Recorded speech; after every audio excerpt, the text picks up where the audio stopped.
Hey, Max. Lorenzo. How's it going? It's going right now. What does that mean? Well, first of all, Happy New Year. Is it? Yeah, well, it's a new year. Yeah. You know, the happiness part we'll have to see. But I do like sevens, though. Like it's 2017. Oh, I think do you? sevens are very sexy. I think they look like chicks. Wow. Sevens. So it's always been a cool number to me. So that's what I like so far about the year.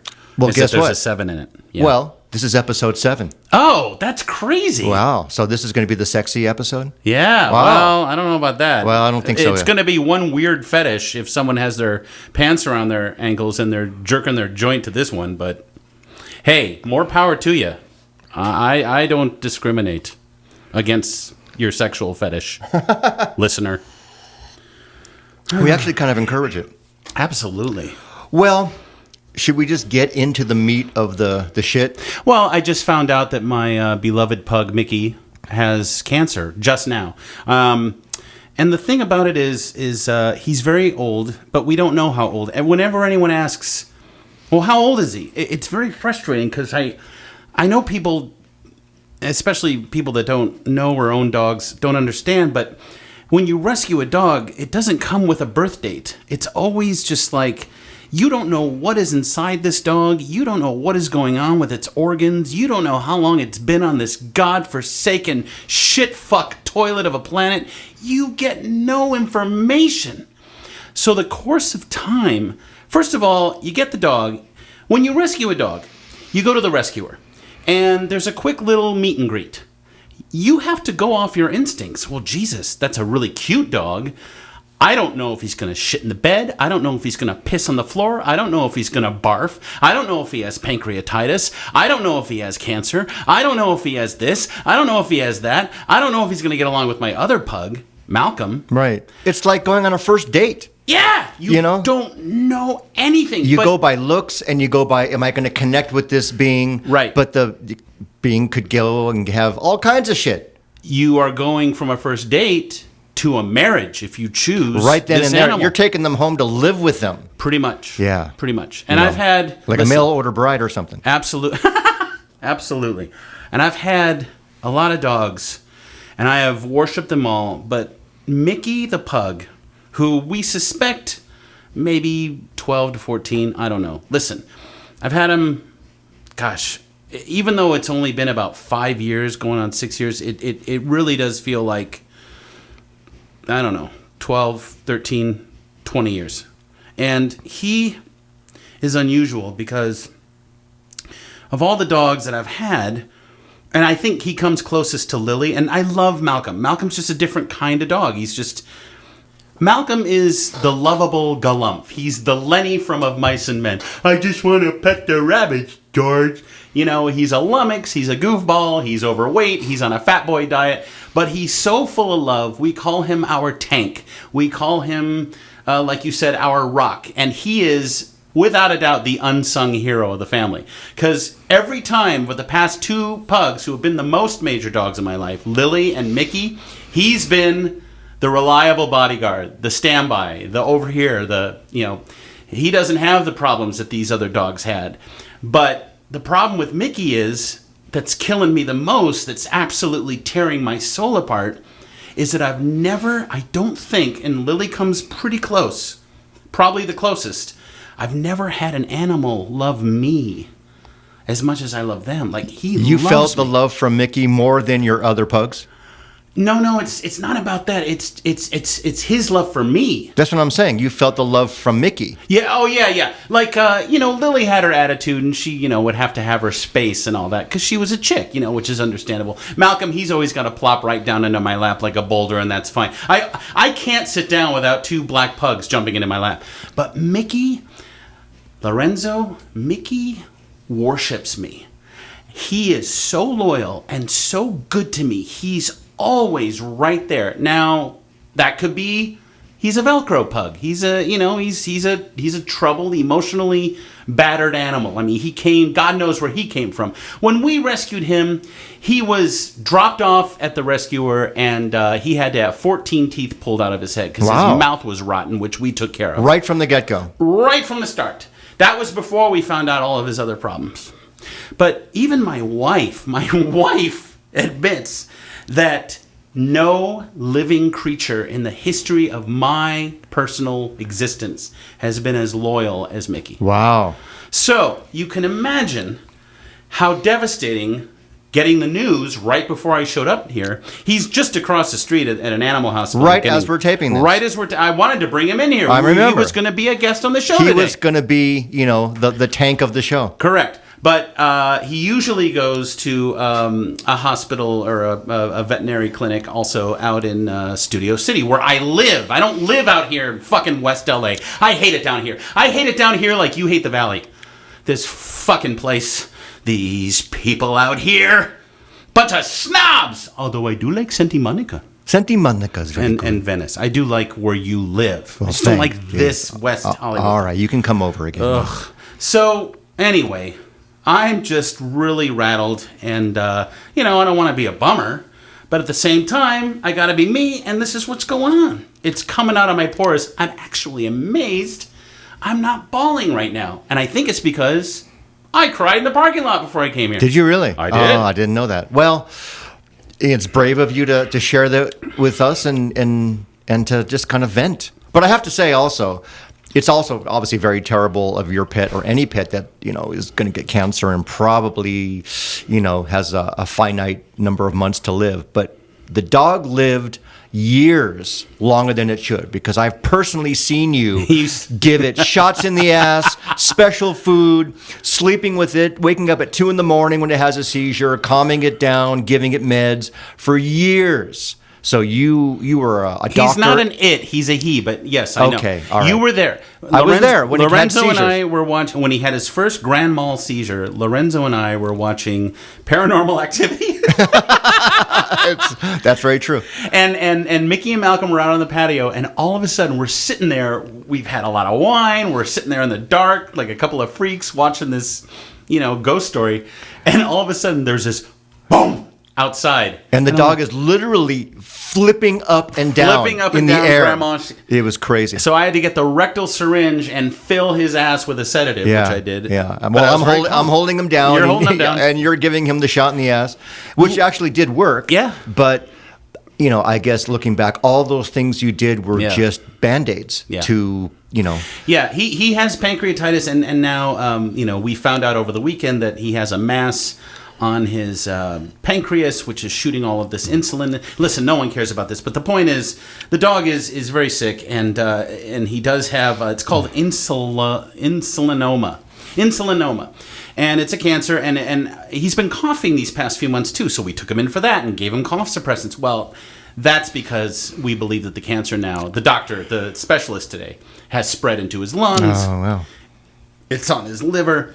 Surgery, out of the question. I am not cutting my baby's abdomen open and putting him through that insufferable hell of recuperation and then chemo. And the possibility is he's so old, like an old person, he might not survive the surgery. He's not going to survive. And he's got to be at least 11 or 12 years old. How selfish would that be of me? I love him and I want him around, but I would never do that to him. Oh, dude, when we had to say goodbye to Lily, which was ruinously shattering, also in January, ironically enough, but I think we can keep him around for a few more months. But when we had to put her down, we had a guy come to our house. Wow. He comes in and he gives the 3 shots. One mellows you out, and then one kind of stops your breathing, and then one stops your heart, or something like that. And then he takes her away in a basket, and, a week later, you get a bag of ashes in the mail. Wow. Yeah. I mean, it sounds so clinical. I know. It's like, okay, here's your dog, bye. Yeah. But I think that's what, that's what we're going to probably have to do with Mick. But wow. Well, I'm very, very sorry. I mean, it's a terrible way to start off this year, and it's a terrible way to start a podcast.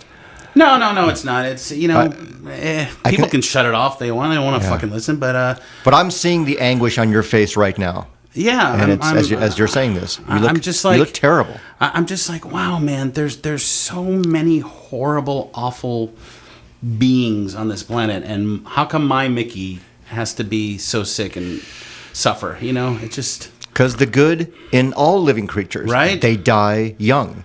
Donald Trump will live forever.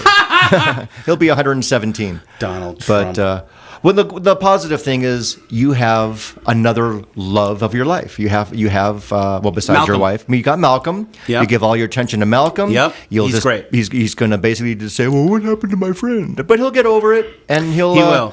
And you'll just have to basically make sure Malcolm is comfortable and happy. And You mean Mickey or Malcolm? Malcolm. Yeah, well, they will both be comfortable and Yes. happy. They are the most ridiculously spoiled pugs. Everyone knows it. Mickey is a bit of a superstar. He's got a lot of fans because I do a lot of videos and pictures of the boys. I know. I've seen him all over your travels too. You take him everywhere. I take him everywhere, and yeah, we just took over New Year's. We were in Cayucas, we were in the Central Coast, and we were schlepping them around to wineries, and it was awesome. Yeah. But there was, you could tell that something was off with Mickey. Yeah.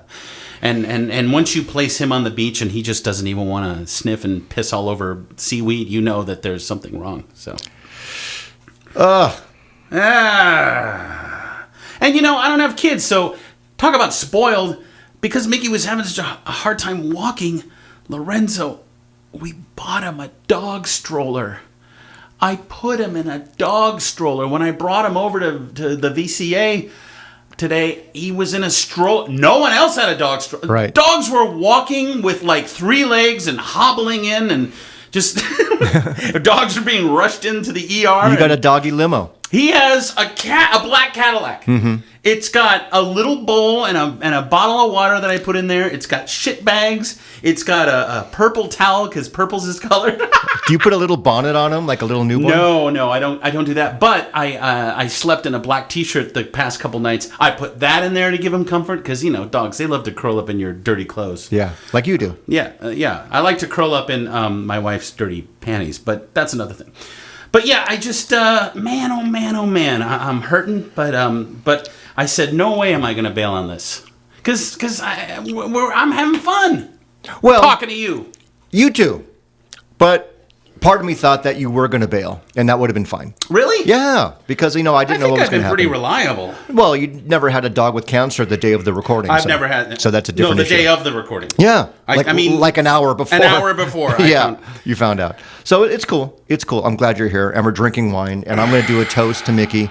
Mickey, I've spent many hours with you on my lap also. Ooh, yes, you have. With stinky breath and stinky bodies and Grand Mal Caesars. Hey, wait a second. We love you. You bitched about that, and I made sure to give them baths before you hang out with That's them. true. But there were a couple of days that it was pretty Malcolm's bad. breath is abhorrent. Yeah, it's true. Before we get to you, I'd like to bring up something. Bring up something. Let's see. I'm going to do it this way. So, someone posted a review of our show. Of our show? You didn't read this? I mean, someone's actually listening? You didn't read this. I don't think so. Wow. Lay it on me. Good or bad? No, it's fine. Oh, good. I'm pretty sure I know who it is, but... I'll take a positive review. Hey, what happened? Where'd it go? It was so great it disappeared. I was in my search. I'm going to be editing this part out. Oh, here we go. Okay, reviews. Ready? Yeah. How is it you didn't see this? I don't know. We have not received... Okay, here we go. Okay, ready? Okay. 4 stars out of 5. Not bad, right? Right. The hosts complement each other well. I'd agree with that. Okay. While Cook is a bit more manic and over the top at times, Scott seems very grounded, providing a nice balance. You see, I don't think that's very fair. First of all, you don't say anything on the show. I do all the fucking talking. So why are you getting, you're the nice balance guy? That's no insult to Cook, the writer writes. He provides a lot of energy and humor. Oh, thanks. Their guests so far, 6 eps in, have been very entertaining. I'm hoping they'll eventually evolve and go a little bit deeper with questions and explore some topics off the beaten path. Dude, I will talk about anything. I'll talk about anything. You want to talk about shoving farm fresh eggs up your asshole? Let's go. All right. I don't have much to offer, but if you want to talk about scrambled or hard-boiled or something. Here we go. Ready? Continuing on with the review. Mr. Cook seems exceedingly interested in things he's interested in, which feels like it'll be fun to hear, while Mr. Scott feels like the guy you wouldn't mind having a beer or 3 with. What? I get a 3-way? Wow. This guy wants to have beers with you, not me. Oh, my God. That's not very fair. Well, it's not about being fair. It's like... But it's just, I went through this with Adam and Mimosa. Adam just seems so cool. He just seems so groovy. He just seems like the guy you want to hang with. Max, he's just a fucking maniac. Yeah, I'm providing the fucking content here. That wasn't manic at all. Was that an iTunes review? Yeah. Oh, cool. I didn't see that. No, thank you. Whoever you are. Thank you, whoever you are. And I think I know who you are, but I guess. Seriously, to take the time to write a review and give us is great. 4 stars is amazing. Thanks for taking the time and being honest. And we'll talk later about the 3-way. Surprisingly, I've gotten a few people say, "Hey, what's going on with the show? Is there a new one soon?" And, nice. And I've had to say, "Hey, we're recording one on 1/11/17, oh, great. Which is today." Yeah. It's fantastic. Now, I have to say that this is going to be episode 7. I will get it up as soon as possible. But we are recording in my studio in West LA. Right. New changes. Big changes. I came in last weekend. Everybody on everybody's door had a flyer. You have to relocate. Yeah. The building is being sold. Get out. Everybody get out. Out. So I have to find a new studio. Yeah. And set it all up. And it's going to take a while. So either we find another location to do this, and I think we might, maybe your house or my house, or there might be a little bit of a lull between episode 7 and episode 8. So if you're listening and episode 8 doesn't happen for a little while, we're very sorry. Yeah, I don't think they get that impatient, but Jesus, get over yourself. No, but we'll find a new location. And you found soon. a new studio space. Well, I think so. I think it's going to work. It's a smaller room. Yeah, but in typical Lorenzo fashion, I know you would express concern, like, "Oh shit, I'm being kicked out of my studio." Yeah. But of course, the next day you found a new studio. Well, the next couple of days, something came up, and I think it's going to work. Yeah. But I also have a rock band in there, so I have to have the room for them, room for what we do, and get it all set up. So I think it's going to happen, but just bear with us, people. The Girl and the Glory is your band, and now you've started to do shows. And what's awesome is I had no idea you were performing in North Hollywood because you didn't even tell me. Well, number one, it's our first gig, and I'll be honest with you. What does that mean? Well, you want to get people in the house, or it's our first show. It's going to be a train wreck. We haven't even done it yet. I'll tell you, it's tomorrow. We're gigging tomorrow. Tomorrow's the very, very first show. You want to come? Come. I can't come tomorrow. Well, fuck you. I thought you already did a show. No. The one that's in North Hollywood? Tomorrow. Oh. Yeah. I can't make that. I hate when people come. I don't invite anybody because we're good and the songs are tight, but the first show is always a train wreck. So I want my friends to come when we've learned how to pull it off. But is that fair to the club or to the band? Because if you show up, it's fair to the band. I don't care about the club. If you show up with no butts in the seats, no one there to buy alcohol, why would I, as a club owner, want to have you back? Because we're good, and they want good bands in the club. Even if we draw 5 people, really? Which I think we will. I have spent years in good bands, and drawing nobody in this frickin' town. LA is so frickin' hard. Yeah. But if you're really, really good, they want you to play. So I have been working very hard to make sure the songs are really, really good. Right. And I just worry about the draw later. Listen. Fucking drummers. Boop-a-doop-a-doo. Yep, that's funny. Yeah. There's a guy drumming right next to me. As we speak. But, that's just the way it goes. But I didn't invite you or actually anybody purposely because it's show number 1. Show number 3 and on, you're going to know. Okay, does everyone else in the band have that policy? Probably not. Okay, good. They're probably going to invite all their friends. And that's great. I'm with them. I think that's what you should do. All right. I think this whole one show, see how it goes, we suck thing is... No, we don't suck. It's just... I just think it's no matter how much experience you've had in bands, and you've had a ton of club experience. Yeah. I also have had a ton of experience in theater and getting people to come see me and shit and da-da-da. I get it. But you got to change your attitude on that. But let me ask you, would you invite all your friends to the dress rehearsal of a new play? You know what I would do? I would hire a room Amps has a huge room, okay? Your dress rehearsal is at Amps.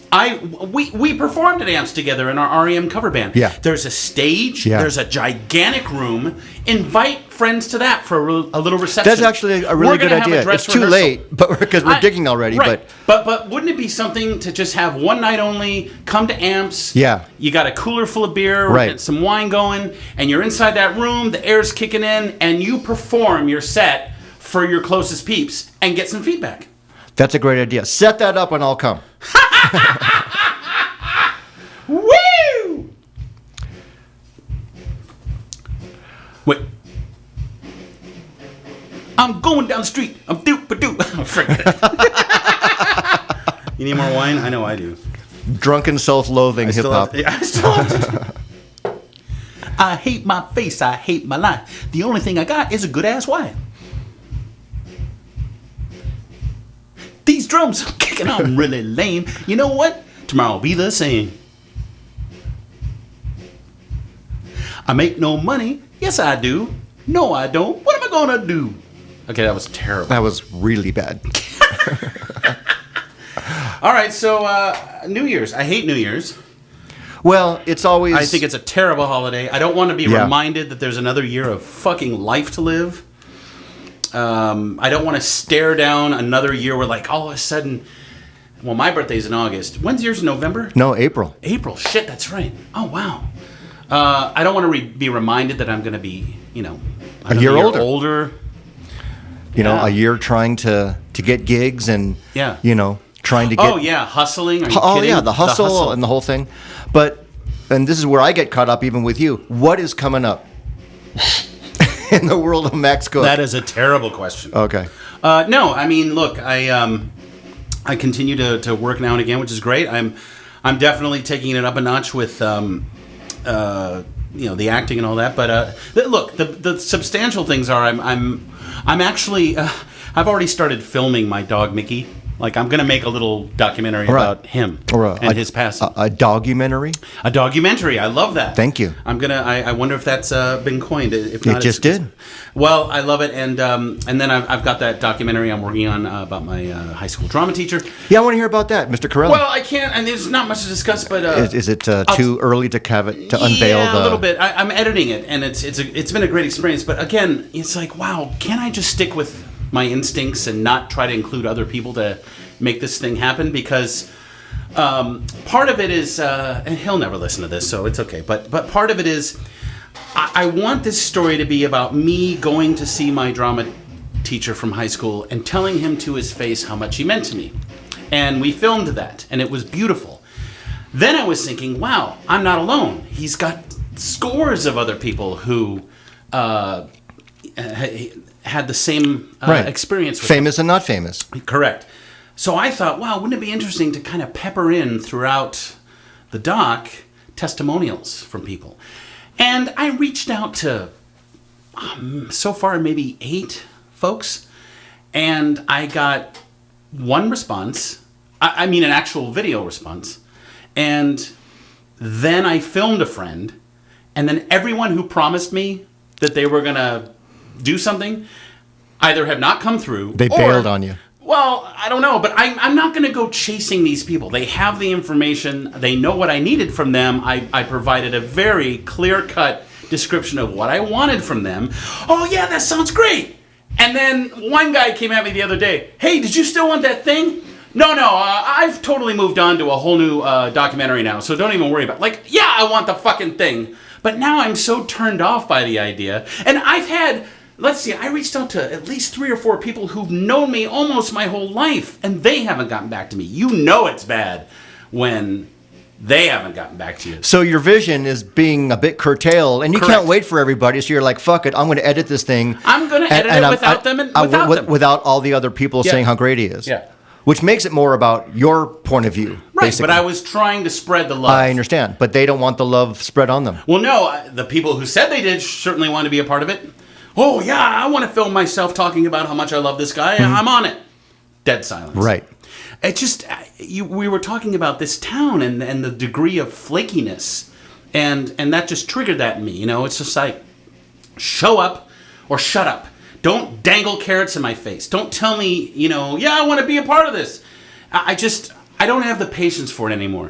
This is why I don't want to count on anybody. This is why I want to be just a lone wolf McQuaid. However, with you, you've been fucking awesome with this thing. You came to me and said, I want to do this. And we do it. And then a few days later, you send me the file and we go through it and then you post it. And you do the work.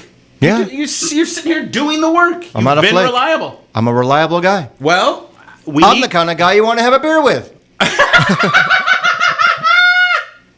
I swear to God, if you wind up having a beer with the guy who wrote that review, I ain't coming.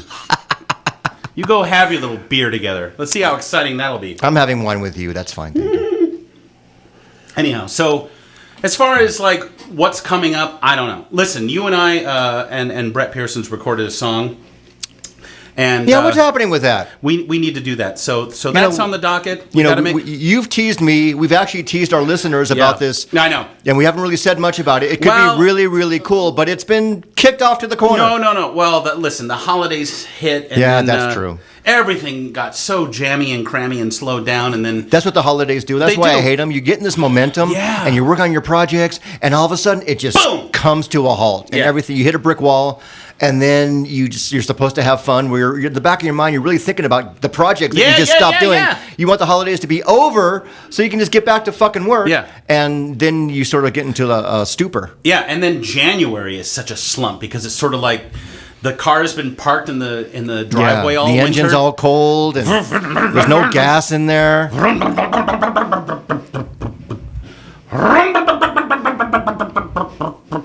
damn it, motherfucker!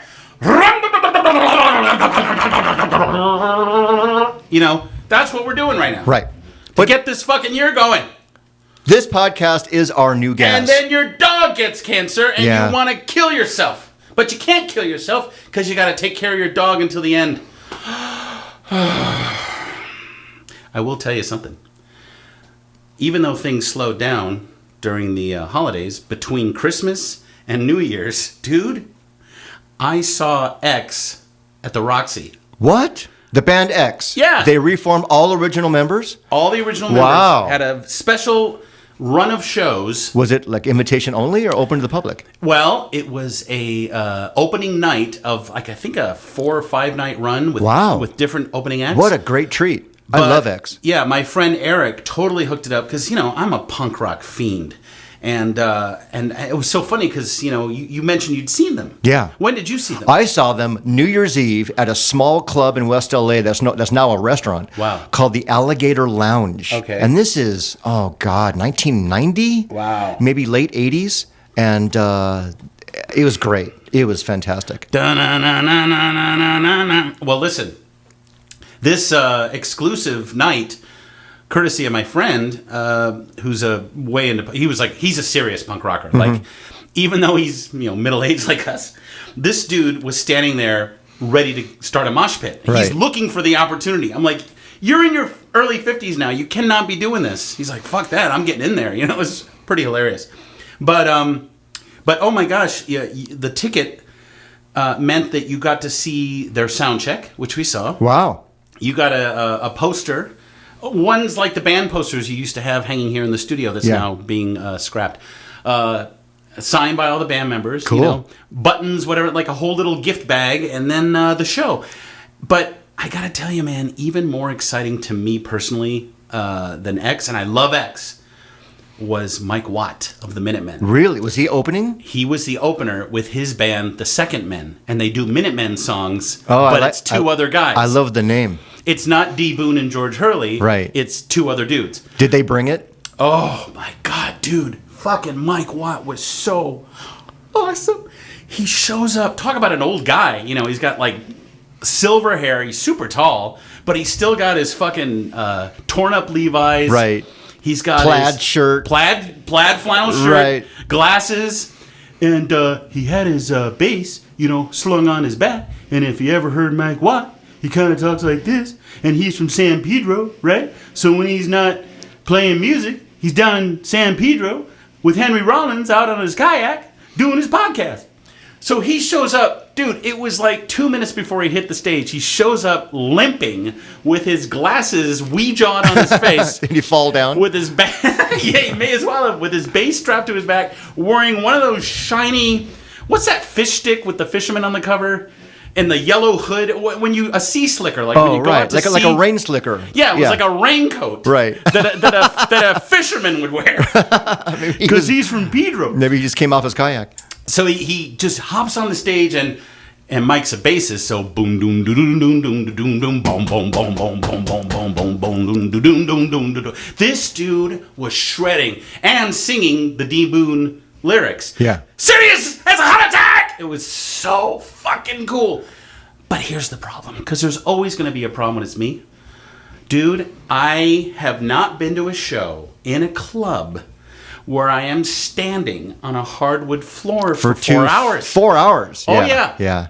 It gets you right behind the knees. Yep. I hate that. Lorenzo, my calves were rotten for days. But it is worth it. It's worth it. That show was worth it. That show is worth it. But it was hot, and people are pressing up against you, and I am not a people person. Right. And I got to tell you, there were a few times where, like, a hot chick's ass was pressing up against my crotch. Yeah.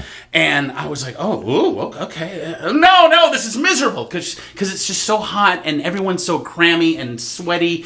And then I start to go into another place in my head where everything starts to slow down. Like, even though I wasn't on drugs or anything, because I don't do drugs, but, I had a few beverages, but everything started to slow down, and the music was so loud that I was going deaf.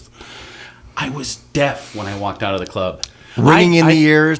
You didn't wear earplugs? I was deaf. No. Oh, dude, you got to wear earplugs. Dude, I think I damaged my hearing. Oh, shit. It has taken a few weeks to come back, but I'm like, fuck it, it's punk rock, Right. But no, man, but as I was standing there, that's when I start to look over at the guy next to me, and he's screaming, and you see the saliva strings going up and down, but because you're not in a chair, the saliva string is right there. Yeah. And spit is flying out of his face, and sweat is spitting out of his pores. It's a punk show. And you can smell his hot, garlicky, oniony fart breath.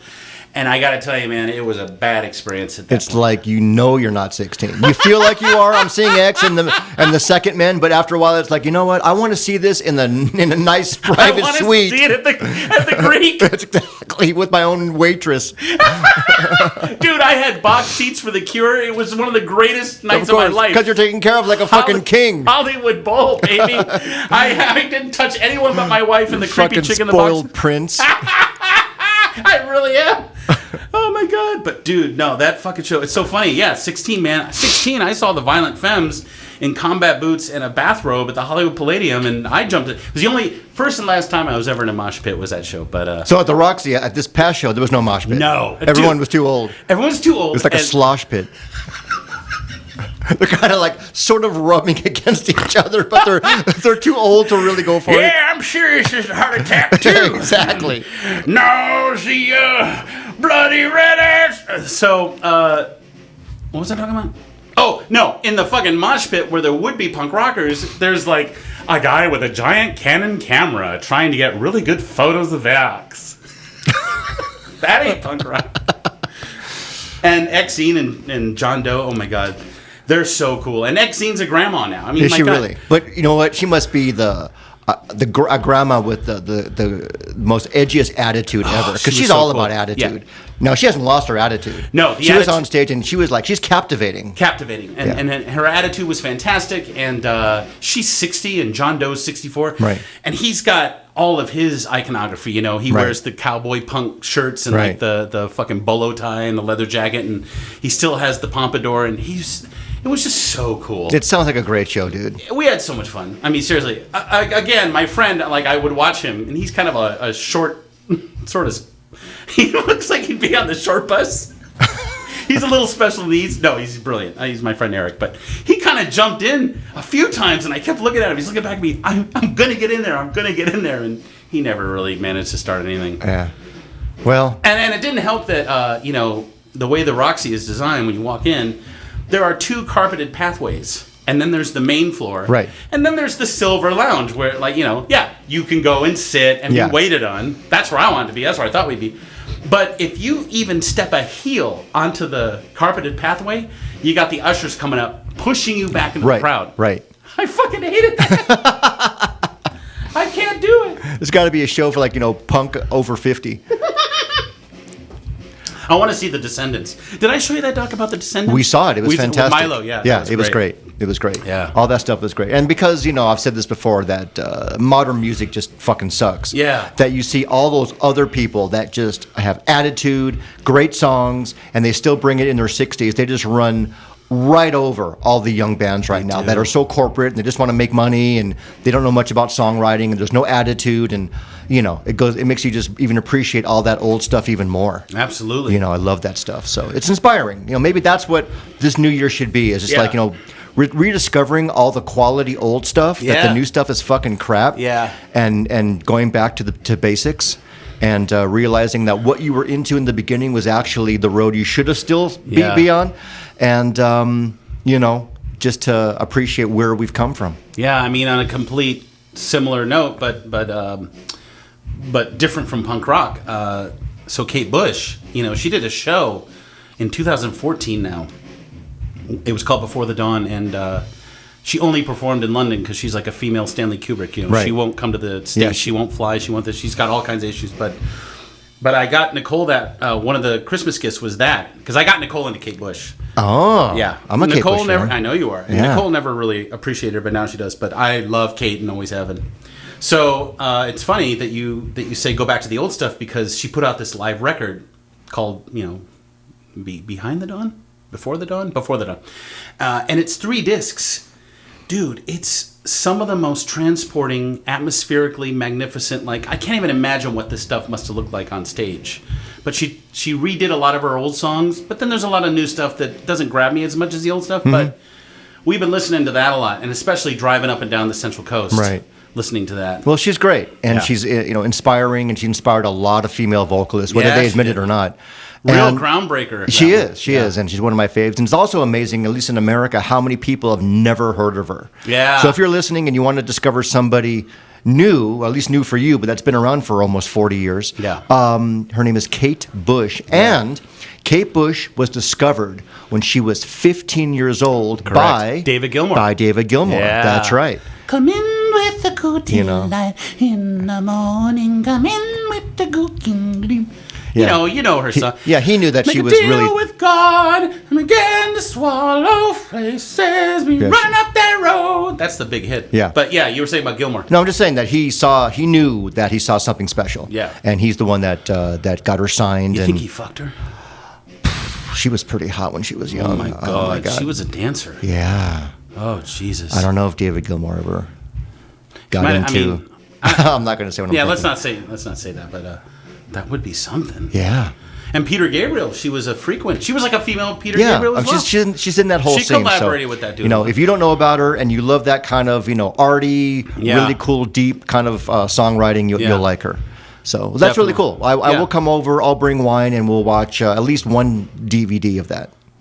Oh, well, she hasn't put it out on DVD yet. Oh, what's it? I see you said 3 CDs. Oh, CDs. 3 CDs, yeah. Oh, not DVDs. Yeah. Okay, well, we'll listen. Yeah. Well, no, I still have to show you that Roger Waters wall show. Yeah, we got to see that too. Yeah, great. There's a lot to do. Yeah, there's a lot for us to hang all right, out. so there are some good things to look forward to this year. There are. Don't be so bleak. I mean, again, I'm sorry about your dog. Thanks. It is incredibly sad. You gave it a great life. And stop calling it an it. This is why you have no love for animals. I love You're animals. Pretending to be a guy who loves animals. No, He's a him. He's not an it. He's a living little creature with a soul and a spirit. I agree. And a heart. And if you look into his big, beautiful brown eyes, you will melt. You will dissolve. He is superior to all of us. And on that note, Max. Dude. Happy New Year. Happy New Year, buddy. We've done episode 7. I wish peace for you. Oh, thank you. I wish you to be less manic. And just be calm. I want people to want to have a beer with me. I hope that you become that. Actually, you know what? I'm glad they don't want to have a beer with me because I don't want to meet anyone anymore. No, you hate people. I do. I know. We've actually covered that before. I don't see that changing in the new year. Who am I going to hide with in the dark and watch movies? Where's my Mickey? I got to go pick him up, man. All right. All right. Bye, everybody. Bye. Take care. Happy New Year. Happy New Year.